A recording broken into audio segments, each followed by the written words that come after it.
Olá pessoal, vamos continuar lendo a obra Fédon de Platão, parte 3. Lembrando um pouquinho do que se trata, né? Estamos lendo o último dia de Sócrates. Lembrando que Sócrates não escreveu nada, que essa obra foi feita por Platão.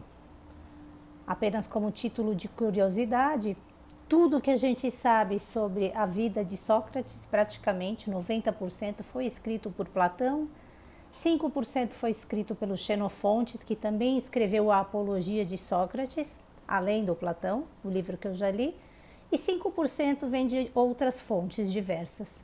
Nesse dia é o último dia da vida de Sócrates, já contei que ele está ali diante dos seus alunos. Eles não são considerados discípulos, vamos dizer assim, se fala muito sobre Sócrates de ter alunos, que ele fazia esse trabalho diário de conversar e interrogar pessoas. E diante da cena da morte dele, ele está fazendo reflexões muitas sobre a imortalidade da alma. Vocês vão notar que tem duas personagens bastante importantes, que são Símias e Cebes. Símias e Cebes praticamente são os únicos interlocutores que estão ali conversando além de Sócrates, enquanto os outros estão ouvindo. É quase como se fosse um coro silencioso dos outros, ouvindo ali todas essas explicações que ele vai dando sobre a morte.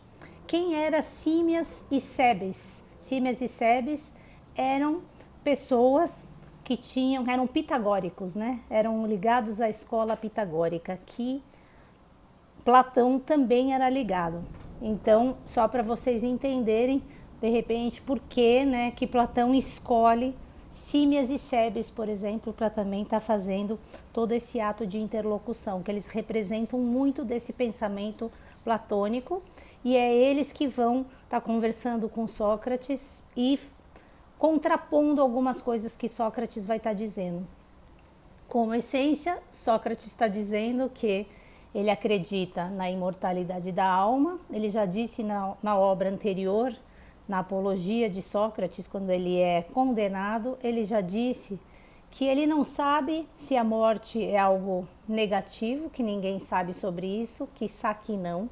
E nessa obra ele vai estar falando também sobre essa distância que vai sendo criada muitas vezes do objeto, né, da verdadeira fonte de uma ideia, para aquilo que ela realmente é, quando a gente começa a usar os nossos sentidos, né? Que esses sentidos eles vão nos impedindo de enxergar a informação mais pura. Então, de alguma maneira, a gente pode pensar que ele até está dizendo, né? E eu vou ler sobre isso, está dizendo, tá tudo bem morrer, né? Se o que prejudica a minha pessoa e as pessoas de acessarem a realidade que existe por trás de todas as aparências, e o que prejudica são esses nossos órgãos do sentido, se eu perco isso, tá tudo bem, porque eu vou vivenciar realmente as coisas, né? Como um sábio poderia vivenciar não tendo esse corpo para me prejudicar. E aí eu parei a última vez quando ele estava dizendo que ele teve um sonho e que ele ouvia nesse sonho que ele deveria fazer poesia e que ele achava que fazer filosofia, música, né? Poesia e música. E ele dizia que fazer para ele, poesia era filosofar, mas na dúvida, vai que realmente estava sendo dito para ele que ele precisava realmente criar uma obra. Então ele está explicando que ele vai se utilizar de alguma obra que já existe, né? De Esopo, colocando em versos as coisas que vieram, né? Então ele pega essas ficções que já existiam, que estavam ao alcance dele, que ele sabia de cor, e ele vai fazer música, porque é dito para ele, olha, você tem que fazer música, né? E é interessante lembrar que como ele nunca fez nada por escrito, Sócrates não deixou nada, a gente pode deduzir que essa criação que ele fez foi uma criação oral, né? Verbal, mental, e passou isso oralmente, mas se perdeu. Isso que ele fez não chegou até nós. Então, continuando. Esta a explicação, Cebes, que te encarrego de transmitir a Eveno com os meus cumprimentos, acrescentando que, se ele for sábio, me siga o mais depressa possível. Penso, na verdade, que será hoje a minha partida, é a ordem dos atenienses. Atenienses. Símias exclamou: que recomendação fazes a Eveno, Sócrates? Muitas vezes tenho encontrado esse personagem e é mais ou menos certo, pelo que sei dele, que não terá a menor boa vontade de te escutar. Pois que, retorquiu Sócrates, não é filósofo esse teu Eveno? Julgo que é, disse Símias. Então estará de acordo ele e todo homem que participe da filosofia como convém. Simplesmente não fará violência a si mesmo, pois se diz que isso não é permitido. Enquanto assim falava, sentou-se de pernas caídas para o chão e manteve esta posição ao longo do resto da entrevista.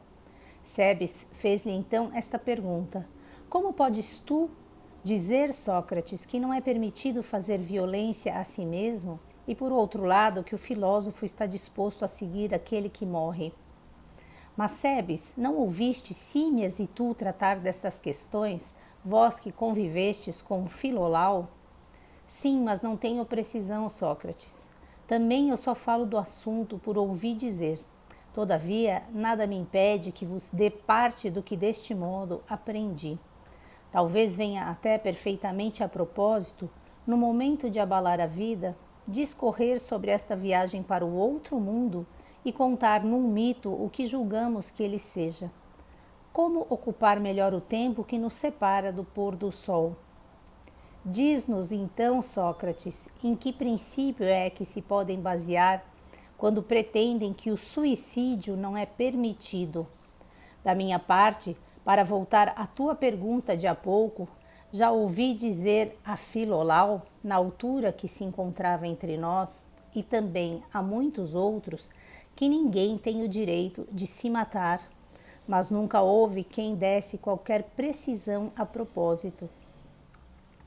Não percas a coragem, retrucou Sócrates. Pode acontecer que alguém te a dê, mas talvez te possa parecer espantoso que apenas esta pergunta, no meio de todas as demais, comporte uma única solução e jamais seja deixada a decisão do homem como o são as outras.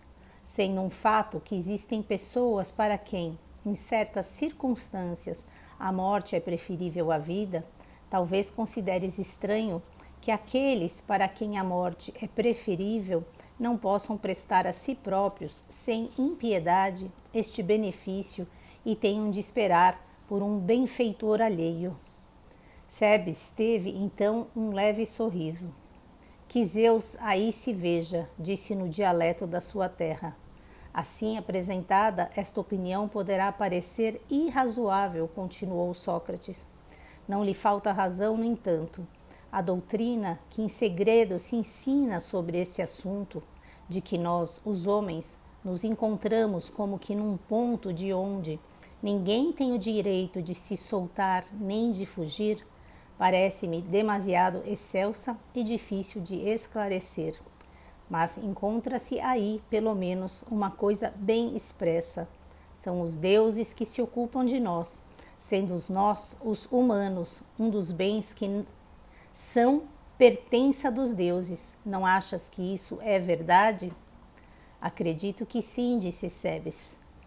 Se a ti mesmo acontecesse, continuou Sócrates, que um ente que fosse teu se matasse a si próprio, sem que tu lhe tivesses manifestado a vontade de que ele morresse, não ficarias zangado com ele e não o castigarias se tivesses algum meio de o fazer? Certamente, disse Cebes.